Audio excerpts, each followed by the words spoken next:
আমার খালা ইকরা আর আলভিরে লইয়া কি ভাষণটা দেয় আপনারা শুনেন। আসো হ্যাঁ কইয়া যাও রেডি। আচ্ছা আপনারা শুনলেন আমার কথাটি কি বুঝলেন? আমি একটা বোকা মানুষ, অশিক্ষিত মহিলা। আমার স্বামী যা ইচ্ছা বাংলাদেশে তাই করুক, একটা মেয়ে না 5টা মেয়ে সে ভালোবাসুক। আমার একটা স্বর্ণের টুকরা আছে, একটা ছেলে। আমার স্বামী যদি নাও থাকে, আমার এই ছেলে পুরা আমার গোত্রের গয়না। আমি কেন এই ছেলে থুইয়া, মা থুইয়া, বাবা থুইয়া, কেন আমার নিজের মরণ আমি নিজে দিমু? বুঝছেন? সমস্ত সবকিছু গেল তো আমারই গেছে, অন্য কারো তো কিছু জানে। আজকে আমি মরে গেছি, আমরা 80-85 একটু হাই হতাশ করবো, কানবো কে? আমার বাবা, আমার মা, আমার ভাই, আমার বোন, হেয়াও 2-4-6 মাস কানবো, ভুললে যাবো। আর স্বামীও ভুললে যাবো।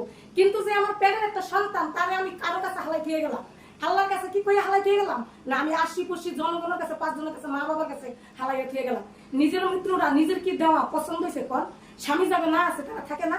এই যে দেখেন, আমার না 60 বছর 65 বছর বয়স হয়েছে, আমার 17 বছর বয়সের সময় বিয়ে হয়েছে। বুঝলেন? আমার বিয়ের 3 বছর পর আমার একটা বাচ্চা হয়েছে। পরে আমি স্বামীর ভাত খাই না, আমি থাকি না আমার বাচ্চা লইয়া। আমার টাকা পয়সা, বিল্ডিং, বাড়ি, ঘর, গহেনা কিচ্ছু রাখবো না। আমার ছেলে না আমার পুরা গোত্রের গহেনা, আমার ছেলে লইয়া আমি থাকতাছি। তাহলে এই মহিলা কেন মরল? তার সমস্ত সবকিছু আছে। স্বামী নাইলে হাতের ব্যাংক পাশে থাকে, বাউ পাশে থাকে, সামনে থাকে, পিছনে থাকে। স্বামী নাইলে নাই থাকতো, আমার বাচ্চা লইয়া আমি এই দুনিয়ায় বাচ্চা দেখতাম, দেখতাম কি হয় কি হয়। গাইস আমার খালার এই ভিডিওটা বেশি বেশি শেয়ার করে দিবেন, কথাগুলো সব কার কার ভালো লাগছে কমেন্ট করে জানাবেন। ঠিক আছে, আল্লাহ।